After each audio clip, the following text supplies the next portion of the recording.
बस्तर के खूबसूरत नज़ारों की बात हो और केशकाल घाट का जिक्र ना आए, ऐसा कभी हो नहीं सकता। बस्तर के केशकाल घाट से रोजाना हजारों मुसाफिर उसकी खूबसूरती को निहारते हुए गुजरते हैं, लेकिन आज तक ये नहीं जान पाए कि आखिर केशकाल घाट का नज़ारा ऐसे कैसे बन पाया। आज इस रिपोर्ट में हम आपको केशकाल घाट की रोचक यात्रा से रूबरू कराते हैं। बस्तर के खूबसूरत नज़ारों का जिक्र हो और केशकाल घाट का जिक्र न हो, ऐसा कभी हो नहीं सकता। बस्तर के केशकाल घाट से रोजाना हजारों मुसाफिर उसकी खूबसूरती को निहारते हुए गुजरते हैं।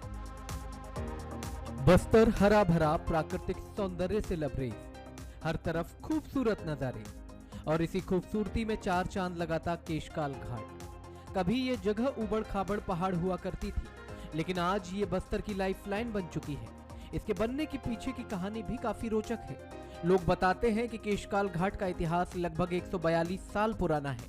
तत्कालीन राजा भैरमदेव ने 1879 में उत्तर प्रदेश के ठेकेदार से इस पहाड़ को तोड़वाकर रास्ते का निर्माण करवाया था।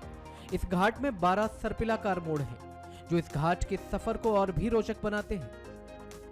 तत्कालीन महाराजा बस्तर भैरमदेव द्वारा बस्तर में आवाजाही के लिए सुविधा के लिए घाट को तोड़ करके घाट बनाने को सोचा। उनके द्वारा उस टाइम में जो प्रथाएं थी कार्य करवाने को, उस हिसाब से कार्य करवाए और इस घाट का में आने जाने लायक आवाजाही के लिए रास्ता बनवाए।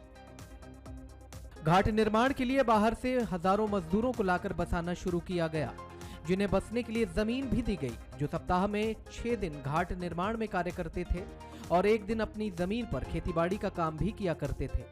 इस लंबे अंतराल के बाद उन मजदूरों के सहारे पहाड़ का सीना चीरकर बिना किसी मशीन के सिर्फ मजदूरों के हाथों के सहारे बड़ी बड़ी चट्टानों को तोड़कर रास्ते का निर्माण कार्य शुरू किया गया। बाहर के आदिवासियों को, बाहर के लोगों को ला के यहाँ बसाया, उनको खेती करने के लिए ज़मीन दिया। वो मजदूर यहाँ 6 दिन काम करते थे, एक दिन अपनी खेती के लिए काम करते थे और धीरे धीरे वही बसाहट केशकाल के बस्ती के तौर पर हो गया। इसमें हजारों लोगों ने काम किया और बहुत दूर दूर के लोग आकर यहाँ काम किए। आज भी घाट के शीर्ष भाग में अंग्रेजों के बनाए हुए रेस्ट हाउस मौजूद हैं, जहां वो अक्सर घूमने केशकाल घाट आया करते थे। लेकिन लोग आज भी इस घाट का जनक राजा भैरमदेव को मानते हैं।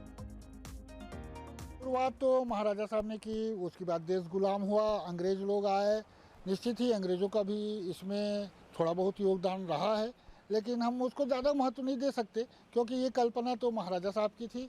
आप यहाँ पर देखेंगे घाटी के शीर्ष पर एक रेस्ट हाउस बना हुआ है, वो अंग्रेज़ों की देन है। उसके बाद यहाँ पर वो विहार करने आते थे, घूमने आते थे, वो रुकते थे, तो थोड़ा बहुत योगदान अंग्रेज़ों का माना जा सकता है। घाट में सड़क मार्ग नहीं होने से लोग गधे, खच्चर या पैदल ही आवागमन पहाड़ी रास्तों से किया करते थे, जिसमें उनका आने जाने में लंबा वक्त जाया होता था। इसके अलावा इस पहाड़ में कई दुर्लभ जड़ी बूटियां मौजूद हैं, जिसके रिसर्च पर स्थानीय से लेकर बाहर के वैज्ञानिकों की आवाजाही होती रहती है। आदमी इसका लुत्फ उठाना है तो स्वयं आकर के देखे, कितना मनोरंजन दृश्य है। यहाँ चारों तरफ पहाड़ियाँ हैं, घाट है, पर्याप्त मात्रा में कई प्रकार की जड़ी बूटियाँ हैं, जिसको वन विभाग द्वारा भी संरक्षण किया गया है। वैद्यों के द्वारा, लोकल वैद्य जो हैं, इनके द्वारा भी यहाँ का खोज करके संग्रहण किया गया है। बाहर से भी लोग जड़ी बूटी संबंध में आकर के कई बार यहाँ से परीक्षण जांच करके सत्यापन भी हुआ है।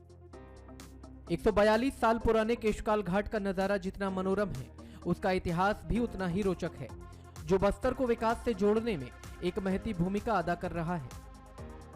बस्तर का इतिहास हमेशा से रोचक और अनोखा रहा है, जिसमें केशकाल घाट भी शामिल है। कैमरा पर्सन राहुल के साथ प्रकाश ठाकुर, बंसा।